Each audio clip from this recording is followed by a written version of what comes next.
If you want to hit your iron solid, then you have to get the hands in front of the ball at impact. Now you know that getting the hands in front is going to de-loft the face and get you more compression, but it's also going to really improve the contact that you make on the face. So let me show you here. If I have this club and I have it straight up and down, no shaft lean, look where the contact point is. It's maybe 1 or 2 grooves up on the face.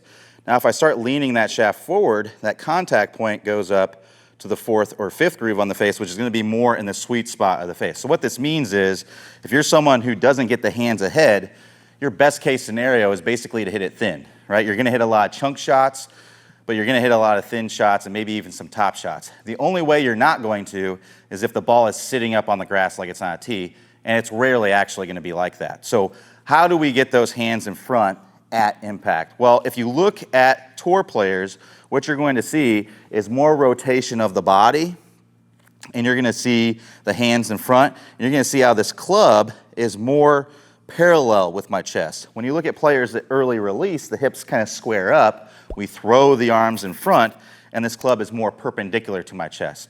So I have a great drill for you that's going to help you get that proper feeling of getting that club more parallel with your chest as you're coming through impact. So I got this PVC pipe here. I got this at a home improvement store. It was a couple dollars. You can find it at about any home improvement store, I would imagine. It was pre-cut like this. This is about 5 feet. And what you're going to do is you're going to grip this PVC pipe right in the middle of it. And you're going to set up as if this PVC pipe is a golf club, and you're going to have the end of this PVC pipe touching your side here. And what we're going to do initially here is we're going to just take some 3/4 swings where we turn up here. We're going to get this pipe parallel with my chest, and then I need to keep it parallel with my chest as I come all the way through. And that's going to help you learn the proper rotation and train your body to rotate in the right way instead of throwing it in front. So what do we need to be feeling in our feet? Well, what we need to feel is a transfer of pressure into our lead foot. So that way, that's going to allow us to get lower into the ground. We're going to kind of squat into the ground, and that's going to allow us to be able to push into the ground and push our hip and our chest back and out of the way. So what you want to imagine here is that you're pushing down into the ground and then out away from you at about a 45-degree angle. That's going to help me drive my hip back. So I want to kind of squat, pressure into my lead leg, and then drive that hip back out of the way. You almost want to imagine there's a rope attached to your belt loop here, and the rope's kind of going around your side. Then you got a buddy over here pulling on that rope, and they're ripping your hips open as you're coming through. So that's what you want to feel. You get here, the pipe parallel with your chest, and then you want to feel a squat into the ground and pivot through, and that pipe stays parallel with your chest. So I want you to start out really, really slow with that. I went probably a little bit too fast for most of you in the beginning there, but go really, really slow with that. Maintain those positions and then build up the speed faster and faster and faster until basically it feels like it's a full speed where you're bringing it here parallel with the chest and you're able to rotate properly to keep that parallel with your chest the whole time. Once you do that, now let's have a little fun and let's try hitting some shots, maintaining that same thing. So I'm going to take this club, I'm going to try to get it to where it's parallel with my chest, and I'm going to keep it parallel with my chest all the way through. I'm not going to let it go. I'm not going to throw my arms in front. The only thing that's bringing this club into the ball is the rotation of my body. I'm going to really, really exaggerate that. So I have a 7-iron here. Dynamic loft. Dynamic loft is the loft that you're presenting to the ball at impact. Good dynamic loft for a 7-iron is going to be about 23 degrees. Those who early release and flip are going to be more in like the 30, 33 degree range with a 7-iron. So what we're going to do is we're actually hit a ball here. I'm going to go really, really slow. I'm going to try to get as far below 23 degrees as I can. And this is going to be a shorter swing. Again, it's going to be like a 3/4 swing. I'm only turning to where this club gets parallel with my chest. And I'm going to try and turn all the way through. And again, I'm not going for speed here. I'm going to get that shaft lean and get that rotation as much as I possibly can. You're doing the same thing you did with the pipe. You're starting out slow and then building up the speed. One thing you can also do, if you're not hitting off of a mat to make it a little bit easier in the beginning when you're going slow, is to tee the ball up.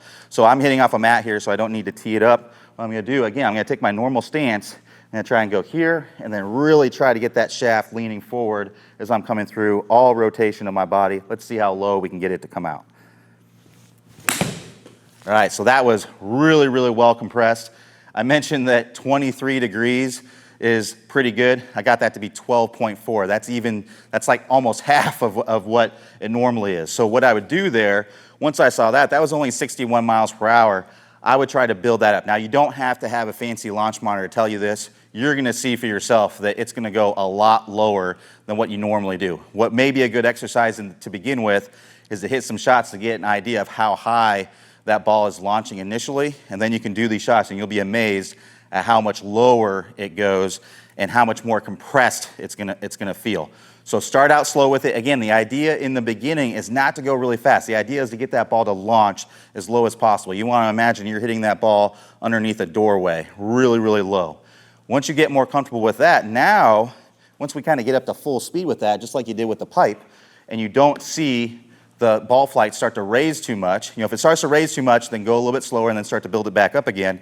What we can do is try to build this up more toward a full swing.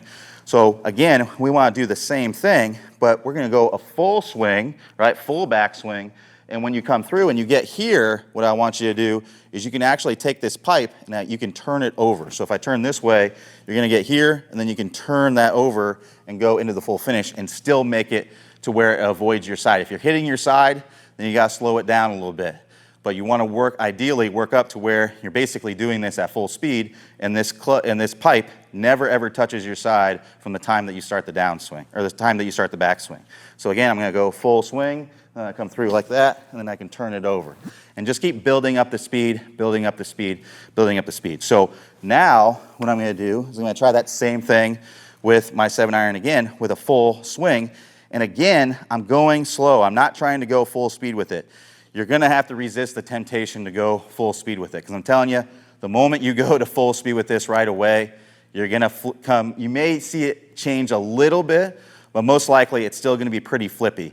So what I want you to do is I want you to go really, really slow with this, get that really, really low ball flight, and then build it up. Now in a full swing, I'm probably not going to be able to get 12.4, but I want to see it fly a lot lower. So my normal club head speed with a 7-iron is probably around 95. I'm going to try to take a full swing here, still getting that shaft lean as I'm coming through, and just go nice and slow and see how low I can get it going nice and slow. If I go too fast, then I'll need to try and do it a little bit slower here. So let's see how I can do here. All right, so that one there, I was able to do it in a full swing, get lots of shaft lean, 13.7 degrees on my dynamic loft. So from there, we may still have a problem. You see, when you come into impact without the hands in front, your lead wrist is going to be cupped and your trail wrist is going to be flat to have that face square.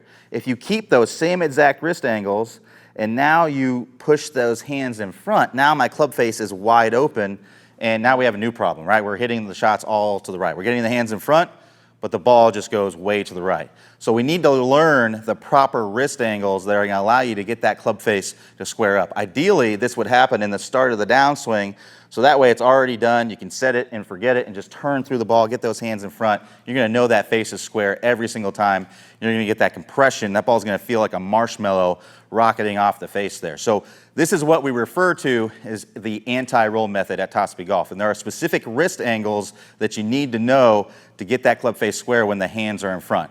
So if you'd like to see a preview of a great video by Ballard, the founder of Top Speed Golf, then all you have to do is stick around. But if you'd like to see the whole entire video where Clay goes over this anti-roll method, all you have to do is click the iCard that's going to pop up on your screen.